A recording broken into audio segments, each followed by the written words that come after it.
What's up, everyone? We're back with another episode of The Fight Corner, episode number 20, taking a look at Michel Pereira and Anthony Fluffy Hernandez from the UFC Apex, highlights from the entire main card and the prelims, as well as who took home the $50,000 bonuses. We're also going to have a look at Francis Ngannou's MMA return in the PFL and a bit of other fight news as well. And then taking a look ahead to this weekend's massive fight card, UFC 308 from Abu Dhabi, Ilia Topuria and Max Holloway. So we got a lot to go over, so let's get right into it. And of course, we're starting with the main event, Anthony Fluffy Hernandez taking on Michel Pereira in the middleweight division. Pereira with a hard front kick to the gut early in the first, and he looks to swarm Hernandez against the cage with punches and knees upstairs and again ripping to the body. Hernandez though is undeterred, staying in Pereira's face, looking to grind on him and showing some creative spinning attacks as well. And a spinning elbow off the cage just grazing Pereira, and Hernandez gets the takedown and starts looking for ground and pound.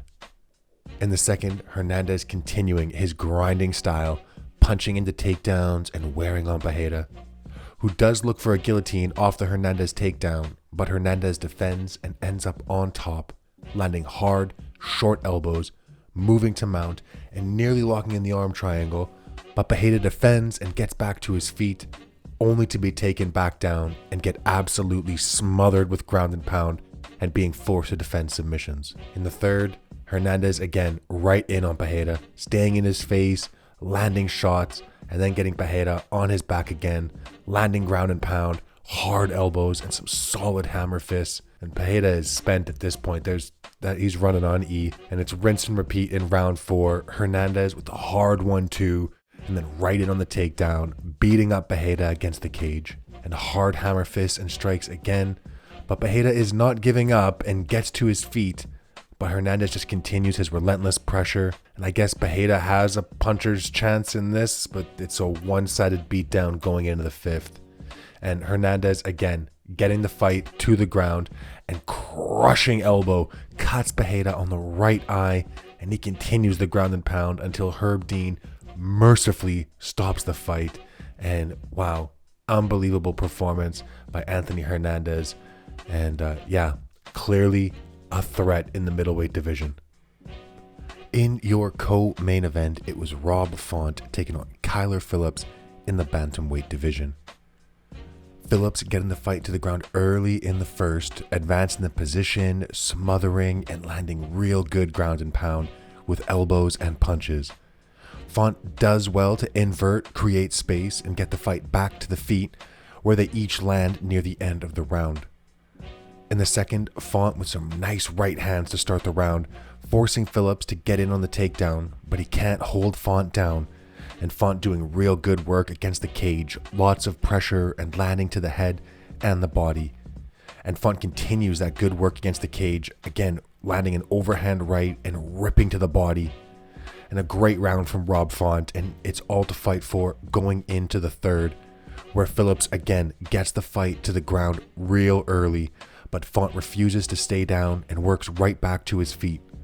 And on the feet, Font is leading it, landing the better strikes, constantly in Phillips' face and defending the takedown as well. And this goes to the judge's decision, which was unanimous in the favor of Rob Font. And that was a really great turnaround from him, just showing he's still a force in the Bantamweight division. Next up, we had Mudaerji and Charles Johnson in the Flyweight division. Johnson clinches up early and controls Mudaerji and lands a hard right hand on the break. But Mudaerji attacking the lead leg really well, both having their moments though at the end of the round in what was a pretty tight, close round. In the second, Mudaerji really using his jab well and avoiding what Johnson is throwing back at him, until Johnson gets him on the run and lands a flush right hand, stunning Mudaerji, and they go back and forth until Johnson lands a series of rights and lefts before dropping Mudaerji with the uppercut, and Johnson looking for the finish with the ground and pound, but Mudaerji stays tough and is able to lock in a triangle, but Johnson defends, but now has Mudaerji on his back looking for strikes, What a crazy exchange. And then there's another wild scramble at the end of the round as well. Just unbelievable stuff from both these guys. And the third, spinning hook kick from Mudaerji to start the round. And again, just back and forth, lots of pressure from Johnson, but Mudaerji moving well and landing good shots of his own. But Johnson gets the hip throw off the Mudaerji takedown. But again, Johnson not able to hold the position, and it's Mudaerji now defending the takedown and landing some good shots before the bell. And this went to the judges, and it was unanimous for Charles Energy Johnson, 29-28 by all three of the judges. Next up, we had Jake Hadley taking on newcomer Cameron Smotherman in the Bantamweight division. Smotherman attacking the body really well with straight shots and hooks. Hadley is trying to get the hands going, but coming up a bit short. And a really nice exchange at the end of the round with Hadley landing upstairs and Smotherman with the body kick. Round 2, really interesting foot battle between these two, basically stepping on each other's lead foot. Smotherman still having success going to the body, and Hadley starting to find his range, but a nasty eye poke from Hadley stops the action, and Tyone deducts a point from Hadley for the foul. Action resumes, and they both start swinging, with Hadley looking for the takedown, but Smotherman refuses to accept the position, and they finish the round clinching against the cage. Lots of pressure from Smotherman in the third, backing Hadley up with punches in combination and still digging to the body and a real hard knee as well. But Hadley starts landing his left hand and stumbling Smotherman briefly, but it's not enough in this one, leading to a unanimous decision for the newcomer Cameron Smotherman, 30-26 by one of the judges and 29-27 by the other two. Kicking off the main card, it was Darren Elkins and Daniel Pineda in the featherweight division. Hard spinning back kick to the gut from Pineda early, and Elkins with the overhand right into the single leg, which Pineda defends with the guillotine, and they have a great scramble, with Elkins eventually ending on top, landing ground and pound and cutting Pineda with a real nice elbow. Pineda does work back to his feet and immediately jumps guillotine, but great defense again from Elkins, and they exchange positions with some great grappling. Pineda though ending the round in mount, dropping some hard elbows on Elkins. And in the second, great round from both. Pineda having success on the feet, but Elkins getting the fight back to the ground, but Pineda always threatening with the submission. Elkins though is able to end the round on top, landing some brutal ground and pound of his own, smashing Pineda with punches and elbows, in just what has been a fantastic fight so far. And in the third, Elkins with a hard 1-2 and looking to get onto the back, but he slips off, and it's Pineda getting on Elkins' back. But Elkins scrambles back to the feet and just staying in Pineda's face, landing shots against the cage, non-stop pressure, with Elkins finishing the fight on top. And just a real great fight, such a crazy pace and such impressive grappling as well. And it went to the judges, who had it unanimous for Darren Elkins, 29-28 on all three of the scorecards. And Pineda did leave his gloves in the octagon, announcing his retirement. I mean, the guy's never been in a boring fight, and, you know, wish him all the best in his retirement going forward. And in your feature prelim, it was Asua Alamabayev and Mateusz Nicolau in the flyweight division. Neither really committing in the opening round. Alamabayev would be considered the aggressor, but was very uneventful. Much of the same for the second, until Alamabayev decides to shoot the single leg, but Nicolau defends really well initially, but Alamabayev continues with the takedowns, dumps Nicolau to the mat, but he gets stuck in a super tight guillotine, and it was really tight, but Alamabayev does well to stay calm and eventually escape. And in the third, Alamabayev sits Nicolau down with a nice two-punch combination, and Alamabayev follows him to the ground, being heavy on top. Nicolau trying to scramble up, but Alamabayev is one step ahead, staying on top until the final few seconds of the round. And this went to a judge's decision, which was unanimous for Asua Alamabayev, 29-28 on all the scorecards. Next up, we had Brad Katona and Gian Matsumoto in the Bantamweight division. Each exchanging right hands early, and Matsumoto landing hard right hands off the Katona low kick. And these guys are both going for it, with Katona landing a beautiful step-in elbow, backing up Matsumoto, and Katona continues the pressure, forcing Matsumoto to clinch, where he lands a nice elbow of his own on the break. And they clinch up again near the end of the round, with Katona landing an elbow of his own now on the inside. And this is a really great first round of this fight. And in the second, Matsumoto landing hard shots in the pocket, standing his ground, and just firing back on Katona. And they clinch up against the cage, with Katona landing another hard elbow before they break. And they go back and forth on the feet, with neither backing down or giving an inch for the rest of this one. And this is just such a great fight so far. And in the third, Matsumoto attacking the body to start the round, and Katona returns with a body shot of his own before looking for the takedown, which Matsumoto defends. And both these guys still go in for it on the feet, landing good hard shots on each other. But Katona is looking to pressure Matsumoto with the grappling, and they exchange takedowns in the final moments in what was just an incredible fight. So fun to watch, and the judges gave this a unanimous decision to Gian Matsumoto, 29-28 by all three of the judges. Jocelyn Edwards and Tamiris Vidal in the women's bantamweight division. Edwards with the big weight miss, and Edwards with a strong kicking game in the opening round to the lead leg and the body, landing hard jabs and a clean spinning back fist as well. Vidal having moments, but Edwards is in control of this one, and she slams Vidal to the mat at the end of the round. And the second, Edwards looking to continue the success on the feet, causing Vidal to clinch, but it's Edwards getting the takedown and landing some elbows from the top position. And the third, Edwards spamming the front kick to the body and just landing the better, cleaner strikes on the feet. Vidal looks for a spinning back fist of her own, and Edwards dips right to the takedown, landing elbows from the top position. Vidal does get a nice entry into a heel hook, but Edwards defends and starts smashing Vidal with punches, getting on her back, locking up the choke, and getting the tap at 4:33 of round number 3. Great performance from Edwards, but yeah, it's going to be marred by that pretty substantial weight miss. Next up, we had Jessica Penne and Elise Reed in the strawweight division. Penne in on the body lock, looking for the takedown in the first, but Reed does a great job keeping the fight on the feet, with Penne landing some good knees to the body, and Tayoni breaks them up late in the round, with each landing some good shots in the closing moments of the first. Penne with some real nice shots on the feet to start the second, blitzing in on Reed.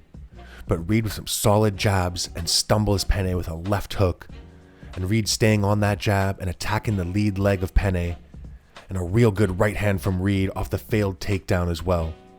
And Reed looking real good on the feet, busting Penne up here. And the third, again, just a real great job from Reed on the feet, landing her jab, countering really well, attacking the lead leg and the body. Penne still landing some shots, but they seem to have no effect on Reed. And Reed looks to unload on Penne at the end of the round. And wow, what a great performance on the feet from Elise Reed. And the judges thought the same, giving her the unanimous decision victory, 29-28 across the board. Alice Ardell-Yan and Melissa Martinez in the women's strawweight division. A lot of movement from Martinez in the opening round, doing a really good job of avoiding the big strikes from Ardell-Yan and landing some good shots of her own. A lot of counter left hands and the overhand left as well. Really good second round from both. Martinez still using a lot of really good movement and landing some nice counters, especially that left hand, but Ardell-Yan staying in her face and landing some good shots of her own. And Martinez with a beautiful axe kick at the end of the round, and then another as well. And I have this as 2-0 for Martinez going into the third. But good strikes from Ardell-Yan to start the third upstairs and then attacking the lead legs as well. And Ardell-Yan punching into the body lock, but Martinez beautifully frames off, spins out into the open, and then lands a nice elbow as well, before buckling Ardal Young with a beautiful kick up the middle right to the liver. And Martinez follows up with punches, but Keith Peterson steps in and calls it a low blow. They review it. It was obviously a clean shot, and they restart the fight. It was either that or go to the scorecards from that point. And it did go to the judges' scorecards in the end, and this was a unanimous decision victory for Melissa Martinez, 30-27 across the board. And kicking off the card, it was Robles Despain versus Austin Lane in the heavyweight division. Lane getting to top position after they exchanged leg kicks in a pretty weird little exchange. Despain is able to work back to the fence and get to his feet, with Lane desperately looking for the takedown, and Despain landing some hard elbows before Lane eventually gets the fight back to the ground and in the round on top. Hard low kicks from Despain to start the second, and then looking to go up top as well. Despain landing some good left hands and a nice right as well, stumbling Lane. Lane then securing a late takedown right into mount, but can't really capitalize on the position, and it's basically 1-1 going into the third. And in the third round, Lane in on the takedown, which is initially defended by Despain with some tight elbows, but that allowed Lane to complete the takedown, finishing the fight on top, looking for ground and pound. And this was a unanimous decision victory for Austin Lane, 29-28 on all of the judges' scorecards. Your bonus winners for the evening fight of the night honors went to Darren Elkins and Daniel Pineda for their featherweight war. A nice little send-off bonus there for Daniel Pineda as well, taking home the $50,000 in his retirement fight. Performance of the night bonus went to Anthony Fluffy Hernandez for his absolute destruction of Michel Pereira. Not a lot to choose from on this card, but these guys are definitely all deserving of that $50,000 bonus. Moving on now to some fight news. This weekend saw the MMA return of Francis Ngannou. He returned to face Renan Ferreira in the PFL Super Fights Battle of the Giants from Riyadh, Saudi Arabia. And Francis does what Francis does, getting the KO finish in round number 1 at 3:32. Not the usual highlight reel knockout that we're used to seeing, but just a barrage of ruthless ground and pound on Ferreira, who did come close before that to securing a triangle, but Francis popped out, and the rest is history. Don't really know what will be in store for him in MMA going forward in the PFL. I don't really know their heavyweight roster off the back of my hand, but I wish him all the best, and I think the majority of the MMA community wants nothing but the best for him going forward. Moving on, and we have some potential updates about Conor McGregor's next fight.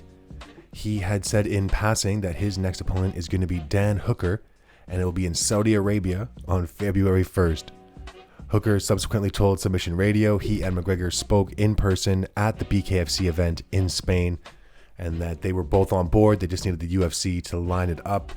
And as I'm sure you've all seen, in one of the more recent episodes of Dana White Contender Series, he was asked this question in a post-fight press conference if he liked the fight, and he said he does. It'd be a great fight. He's on board as well. So it'll be interesting to see if this does get confirmed and all finalized. Be a real interesting fight from McGregor coming back. Not one that I had expected to be announced, but with McGregor, I think you should always expect the unexpected, I guess.